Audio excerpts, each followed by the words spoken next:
Beijing's not really the sort of city you arrive and you fall in love with right away. Beijing can at first seem ugly, but once you get to know the city and get to know the people and get to see the hutongs and the mountains around it, it's a very beautiful city.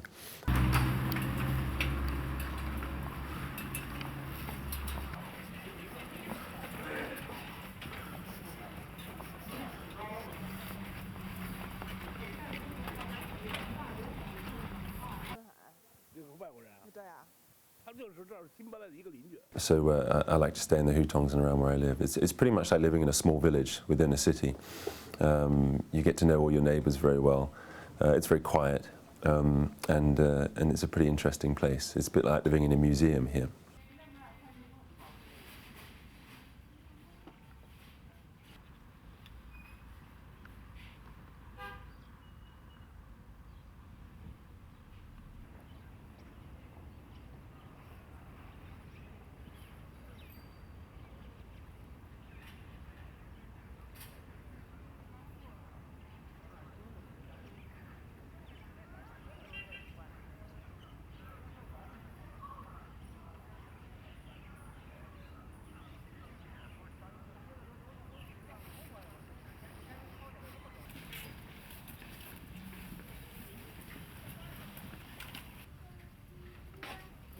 Yeah.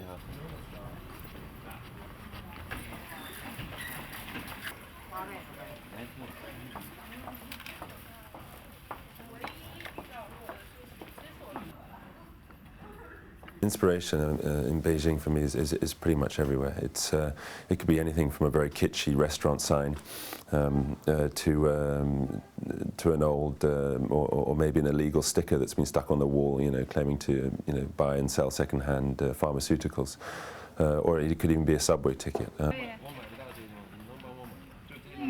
I've chosen to live in Beijing. I'm not an expat. I haven't been sent here, so I'm very active and.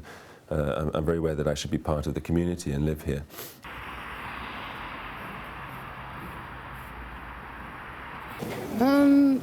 我觉得还挺特别的。为什么要非要住这四合院里头呢？他也是借他朋友的一个房子。他说，后来我们就跟他聊起来了。他说呢，他喜欢四合院，喜欢和这些人打交道，不愿意住楼房。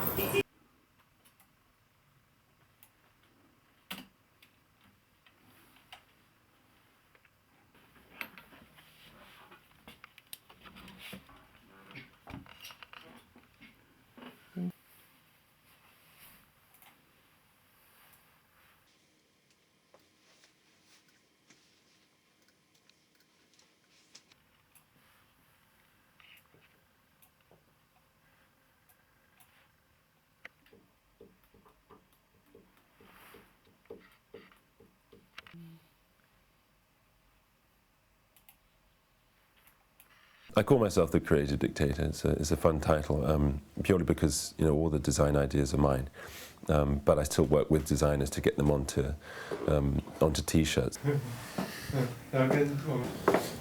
Right.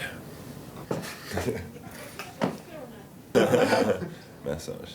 The world's eyes are on China right now, so people are looking for something fun and new and cool about China. No, everybody's seen a Chairman Mao T-shirt, and that's getting a little bit boring, as is the communist chic is getting a little bit boring. So people are looking for something new, fun and exciting, and I like to think that's what they see in the brand.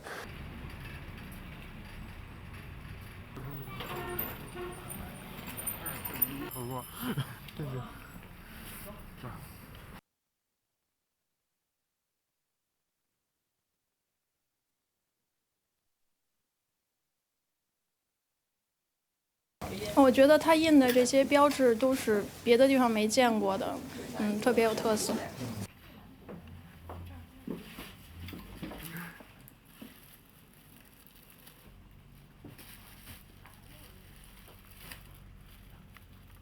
The young 18 to 24-year-old Chinese are all looking for their own identity. They don't want to be buying the Gucci's and the Pradas anymore. They want something that represents them and represents their own city. Something like this is homegrown. It was grown in Beijing and it came from Beijing. Olympics is the Olympics. It's 12 days of sporting events. It's going to be a lot of fun. It'll be pretty exciting. But then after the Olympics, there's still so much to happen here. I'll always stay here as long as my quality of life is good and it's good enough for my family as well. If one day it's not so good, then maybe I'll move. I don't really have a plan. I came here as a backpacker, and I'm still here 15 years later. It was all just one big accident, and I like that kind of style of life where you just kind of go with it.